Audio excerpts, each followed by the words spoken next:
it's impacting the, oh, now I can see the time. Okay. Um,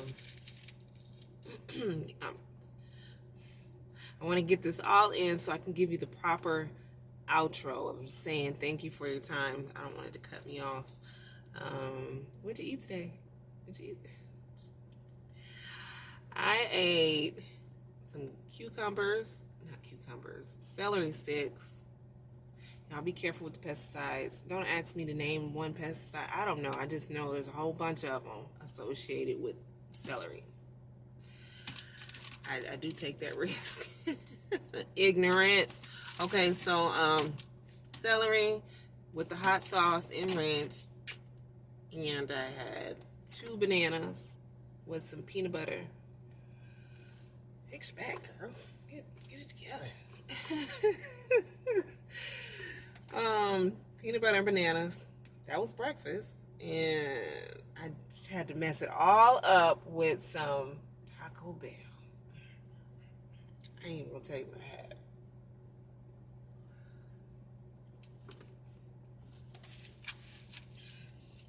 So we are moving into verses. We're in chapter 2. Chapter 2, we're going to do verses 21 through 25. I didn't want to really talk about a lot of the things that came to mind when I was reading this and the things that I wrote down, but I'm like, just go for it, Jazz. Just go for it. You have to have the dialogue, even though we're not having a dialogue, but it's okay to cover critical things in the scriptures that divide us in a sense or make us uncomfortable to discuss. I'm just going for it. So yeah, chapter 2, verses 21. And the Lord God, 21 through 25.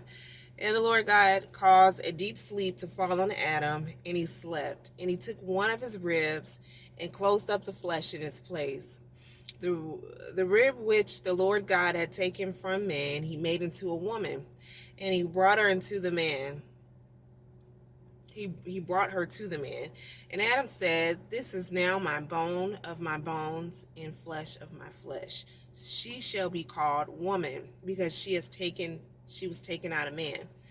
Therefore a man shall leave his father and mother and be joined with his wife, and they shall become one flesh.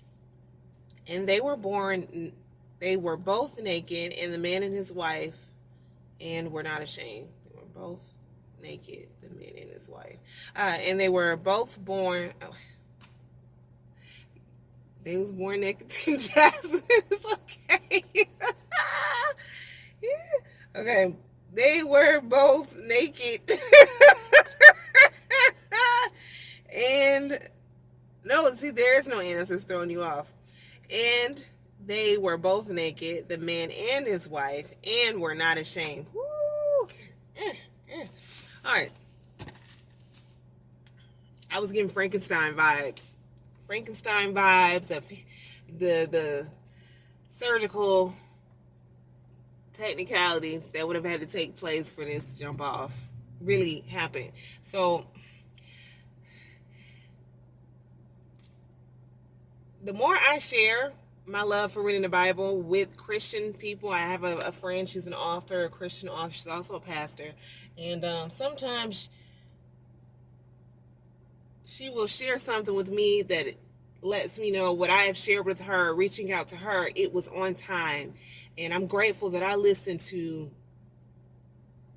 my personal voice when it says reach out to such and such, or send a word of encouragement, that's all I can do is try to be true to myself as possible. And I'm grateful when I hear people confirm that, oh, okay, I wasn't just tripping. Sometimes I'm on, sometimes I'm off. But nonetheless, she took that as a moment to glorify her God.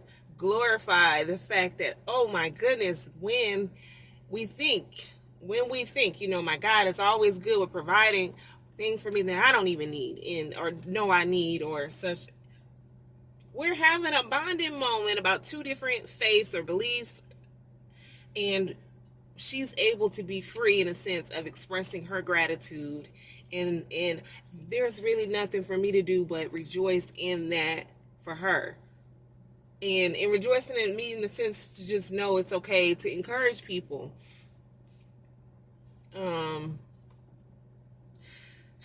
So when I'm reading through these scriptures, I think it's very important. There's a reason why I am where I am, surrounded by immediate family who are Christians and they are active in ministry. It's a reason. And I think it softens my hardness or softens my approach. It forces me to be more mindful, more compassionate, empathetic, sympathy, with all of that. It just helps me neutralize myself as much as I can. But when we come across scriptures like this, I'm like, come on. Even if you are a Christian, I want you to be encouraged to ask the questions, because skipping over it, not addressing it,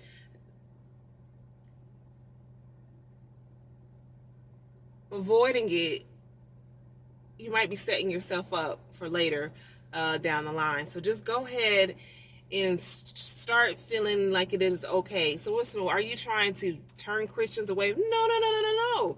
I'm saying is, some people are going to be about that life regardless. Everybody wants an honorable death. Everyone wants a life they feel worth living and dying for, in the sense of what they leave behind, having a mark and making sure that they're doing things that are creating change in other people. I think when you get to the point of humanity, and let me go ahead and wrap this up because I want to hurry up and jump into it, because I don't want to have to continue with my recordings. Whatever gets you to a state where you want to care about another human, that's great. If your faith gets you that way, that's great. But don't neglect self, right? Take care of yourself first, and then do for others what you can. So I guess maybe I'm encouraging leaders and pastors and bishops and people in ministry to not feel like it is your obligation to convert people, not feel like it's your obligation to, but I do feel it is an obligation for you to address it. Skipping over it is not really going to help other people better understand and walk through it.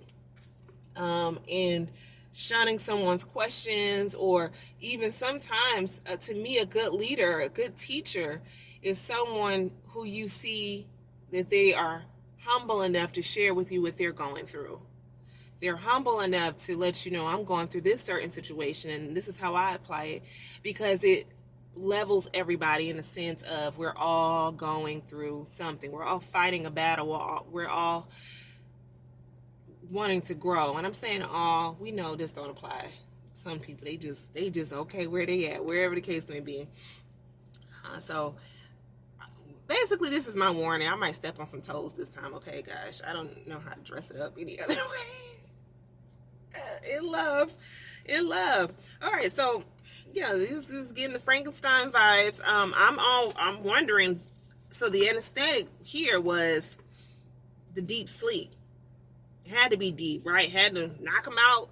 And you can do your own validity check in regards to if this is true, in the sense of how many ribs does a man have, how many. And then this brings me to one of the things, I think, can't remember which read freely it was, but it had to be within chapter 2. How do you know what to take literal? How do you know what to take literal? And I don't know if this is just, is someone actually wanting you to believe that this is how it became to be? So thus far, how have we had man be created? We had man be created first by what? Being spoken into existence. Those are the two, male and female, that were created in chapter 1. Okay. And then another time man came into existence. They were formed from the dust of the ground, dirt. Compiled from dirt, and then the breath of life was breathed into the nostrils, right? These can someone maybe understand why someone is having a hard time digesting this, which is so. I think a lot of people are born into it. They just start drilling it in your head. You hearing it. And then when you start reading for yourself with a level of understanding, because just because you're reading doesn't mean that you're reading all the scripture. You might be in one book. When you're able or feel like you're ready, mature enough to that sense of you want to grow in your faith, you're going to have to definitely start with the beginning. So, do you believe in evolution? Do you believe in our stamp of evolution? We came from monkeys. If you do, I'm pretty sure you've heard of the counterpart argument. Okay, what if we do take that? What if we say, yeah, we came from monkeys? Curious minds like myself, if you give me that, okay, well, where did the monkeys come from, right? It's a where. If we did come from monkeys and they're cousins, I understand, because some of them do look like us. Like, I'm like, that might be my but so if we excuse me, if we believe this to be so,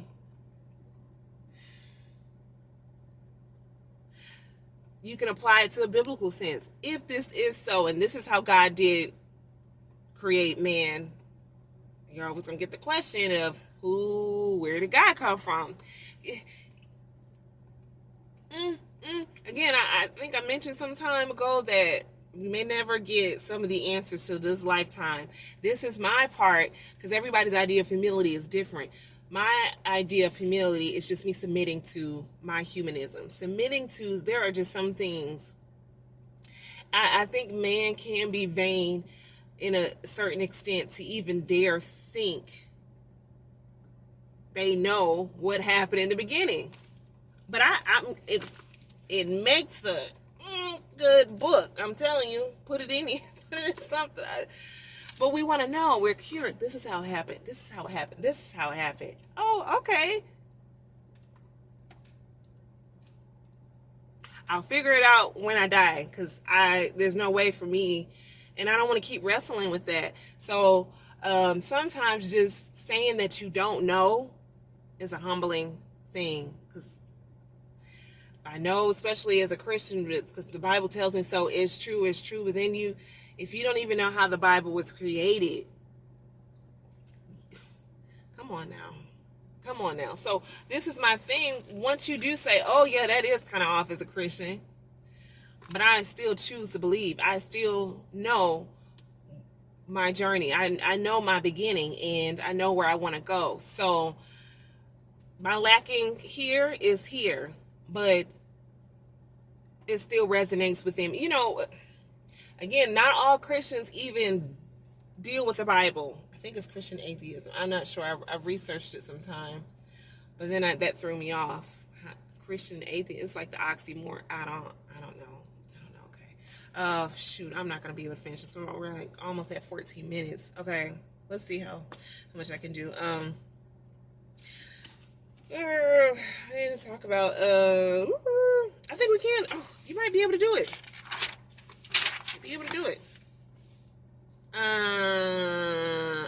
Okay. Women, I'm addressing you here. It's gonna happen. I'm gonna have to. It's okay, Jazz. Women, I'm gonna address you here. Some women may not like this aspect, again, of being totally dependent on the man, right? Coming from the man, having a need for a man. So a lot of times I see this secret rebellion or this spirit around a lot of women, this energy. I'm saying, when I may say spirit, someone might call it energy, around women. And I'm so embarrassed. I've witnessed my own family members do this to their spouses. It's always shaped my idea of marriage and kept me reluctant. Even with getting into committed relationships, I've always been kind of, I don't know. Some women want to be worshipped. They want to be goddesses. They want you to worship the ground that they walk on, and they're doing it because of high levels of insecurity. They need a man so much, and in order for them to feel like they keep now, wait a minute, because I know it flipped around the other way where it's the same way. But however, I'm going for women because we are the dominant sex in most churches I'm familiar with. The women are dominating. If it cuts off, guys, I'll just upload. I have a laptop. Okay. Am I just gonna wait for it?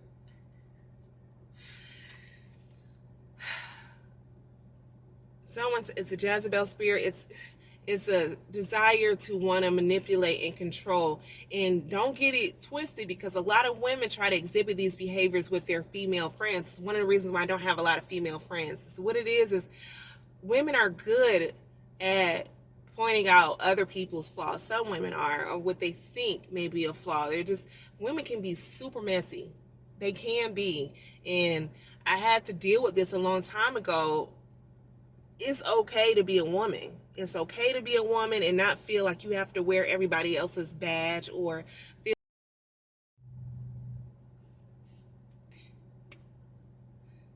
I don't know why the timing was on the side last time. Now it is. Anyway. Okay, so what I was saying is women have a beautiful gift sometimes of discernment, of reading people's energy. But oftentimes you get women who feel like they're always on. They're always right. And there's a danger in that, because they can't give them self-correction. They can't when they get into that mindset of, I know you, I know why you did this. I don't know why we're created that way. Not all of us. Some of us are easier with trying to get to know someone before we allow it to shape our perception. And we all make those quick judgments. I'm not sure how it is amongst the men, but what I find a common fault with women is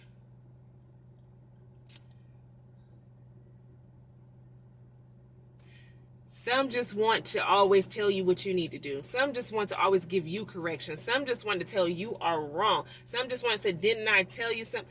And that is a dangerous thing when that type of woman does not have a friend to hold her accountable.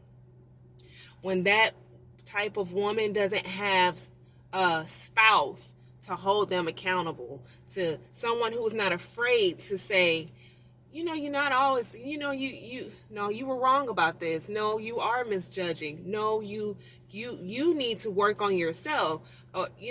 When you don't have anyone around those type of women, it's just like creating a monster. And so you have these women in that mindset, that attitude in church, and then they want to find a man of God, right? They want to find their partner in church. And it's a dangerous thing, because that's why I encourage, especially my male relatives, you need to have a source. Never let a woman be your source. And it's the same thing with the women. We need to have a source. We should never let a man or a woman. Men, you should never let a man or a woman, like no human should be your source, not even your own children, your own parents. You need to have your own source and be zoomed into your character, your morale. All these things have to be defined to a certain point, because when you decide to come together with one, what I noticed, because the Bible pushes it, you guys become one. And that's a dangerous thing, because you don't want to lose your identity. You don't want to, there starts to become a power struggle, and then you see one person give up. It hurts me when I hear a man feel and promote and push this, well, I got to make my wife happy. That's what a good marriage is. Me pleasing my wife, me making sure she is happy. That's my happiness. What a sad thing for me to even, or a woman to be like, I just got to make my husband happy. That's it. That's going to make my life better, such and such. That is not going to always be the case. You have to be able to take care of yourself first. Ask yourself what makes you happy, what you can work with, find the balance. Is there balance? Are you guys losing yourselves fighting and conflict and no resolution? And the only resolution is one gets all of it. It's all one person's way. It's not even just in marriages. I see it a lot in relationships. I see it a lot in friendships. I see it just, it's like, you should never want to lose yourself, but particularly this is talking about marriage and the man leaving a spouse. I think it's important that that woman, that man, they always are free in a sense of staying connected to their mother and their father. That type of relationship should be promoted if it's a healthy one. And the woman should be connected to her father and her mother, and they should stay connected in their personal relationships outside. Something happens when everybody or some people want to morph their marriage and lose their individualism. It's a sad thing.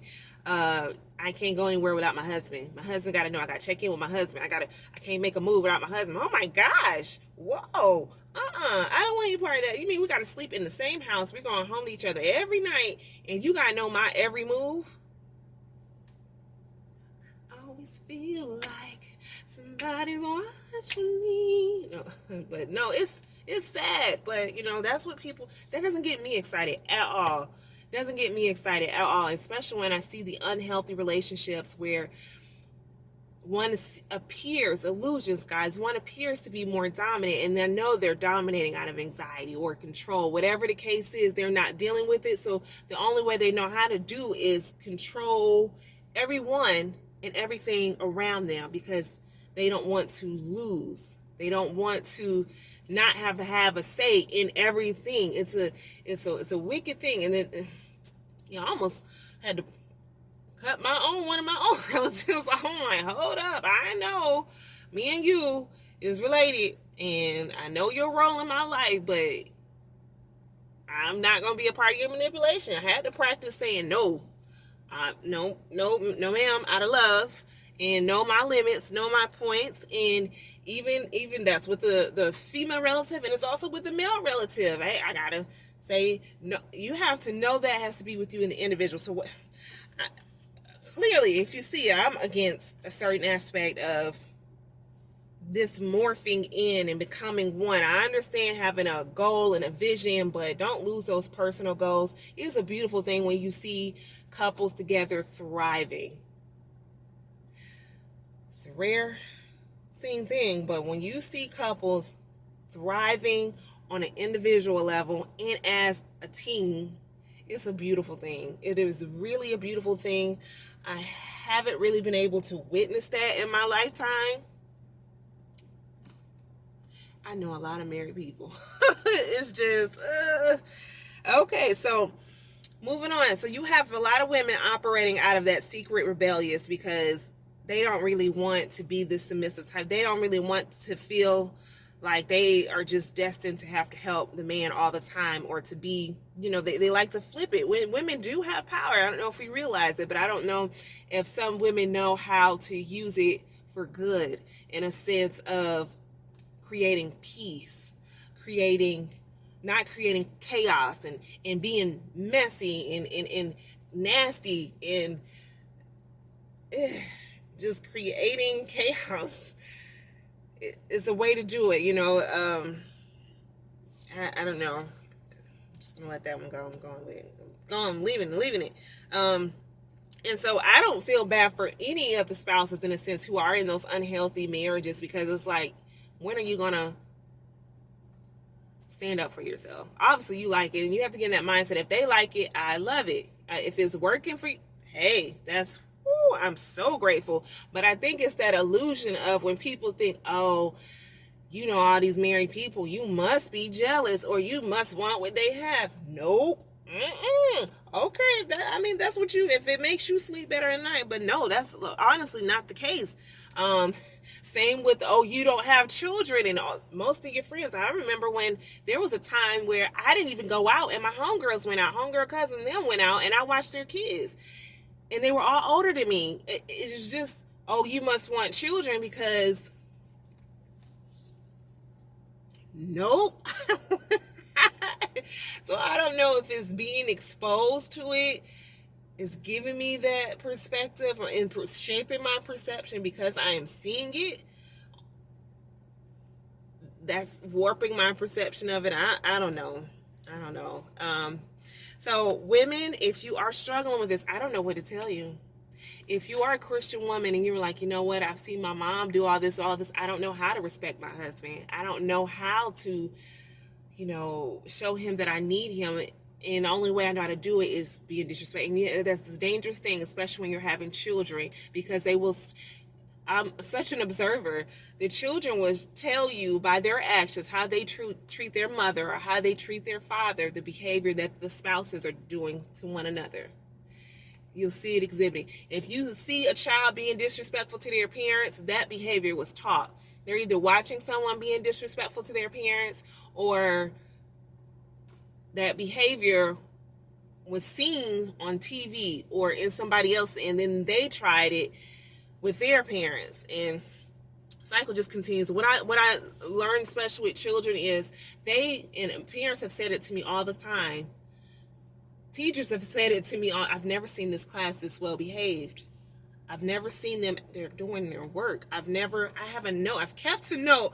I was like, he wrote it down and just to encourage me on my journey. And I'm like, this is how I know I love being with children. But those same children, you put their parents in the room, they'll behave totally different.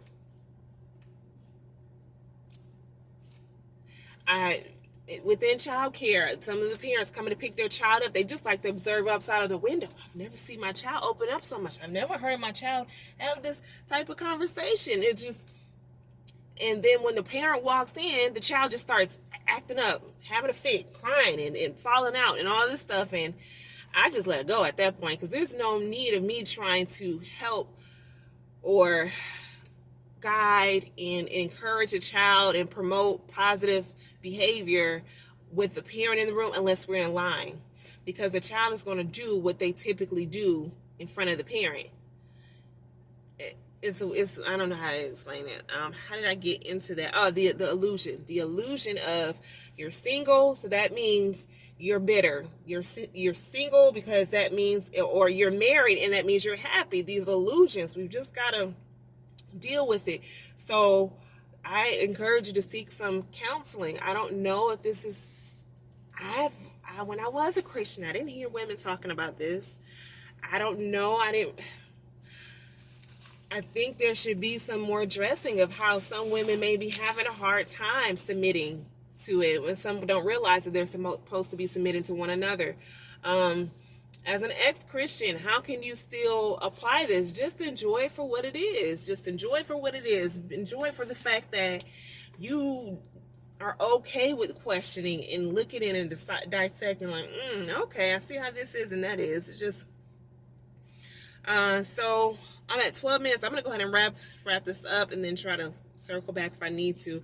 The last thing I came embarked on is the nakedness, not being ashamed, fitness. I didn't get my life right. Like, somebody was like, how you come up with that? But no, seriously, I want to be naked and not ashamed too. So I was like, oh, you must ain't never been to Florida. Is everybody out there naked? Yeah, I understand, but I'm just like, why is you free advertising? That's all I'm saying. I ain't even gonna go there. And that's the illusion. Some women so wrong. They want to down someone who said, I'm not going to be naked or half naked unless I'm making a profit from it. But you half naked, got all your business out, dress slit all the way up, thigh, but you can look down on a stripper. You can look down on someone who's saying, no, I'm going to get paid to be advertised something, and you just out there advertising to everybody. We got to stop. We have got to stop with this hypocrisy. Stop it. Yeah, I just want to get my life in, not just so I can be naked in front of, but for myself. Do it for yourself. Like, there was this lady, she was in her 80s. I remember sending bird fight. Yeah, took something you hadn't been taking.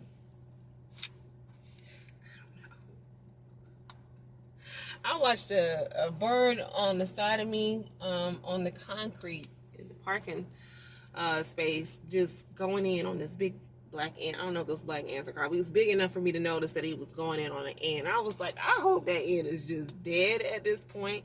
So speaking of that, y'all, and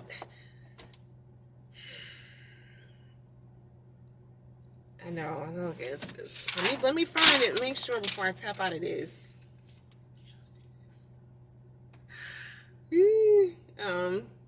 Oh, do you really want to talk about that? No, I don't want to talk. Oh, I think I've touched on this. Women having kids to control men. Of course, that's not happening. Christian women? No, of course not. It's horrible. How did you get that out of?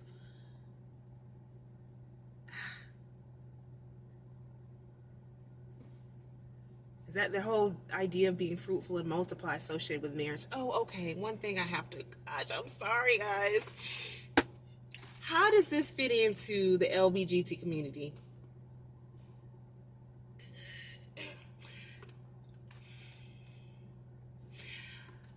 How if you are in that community, and you are Christian, how are you dealing with this? Is there help? Is there someone that addresses these? I know this has to hurt for you to be reading this and for the world to use it as this is how it must be, right? Even if we cannot understand, is this the part we're taking literal? Because LGBT community has always been around. People in the community have always been, they just got a name now, but they've always been amongst humans like everybody else. They're human. They just love the same sex. Oh gosh, I don't want to break it down all the LB because I really don't. Lesbian, bisexual, gay, transgender. Okay, I'm pretty sure all of these categories have been in existence. It's nothing new. It's nothing new. I remember like back in the gladiator days, Roman, the men used to wear makeup and I don't know, even in rock bands. That doesn't make them in the LGBT community because they're men are wearing makeup. I don't know. I remember, it's about to cut off. I remember knowing a few males who were Christian and I still know a few now. They had a hard time coming out to their family because they had a Christian family. One guy was even involved with a pastor and was so hurt every time that pastor would get up and talk about gay, homosexuality. And I just want people to be comfortable with being themselves. Be comfortable with being and loving yourself for who you are. I know that's not exactly what's promoted here in the scripture. But there's going to be a time if you want to continue that Christian walk that you're going to have to make peace with some things as you decide to move forward with your Christian journey. It's just be encouraged. If having a companion or a partner is something of your desire in the Christian community, maybe you should just find like-minded people in agreement to that. Remember, not all Christians are the same, and some believe in this in the Bible and some don't. You'll have to, yes. All right, guys, I'm wrapping it up. I think I did pretty, decent. Okay, I'm trying to think of what else haven't I touched on. I hope you guys are having fun because I'm having so much fun. I just want to go ahead and thank you for your time before it cuts me off and see you later, alligator.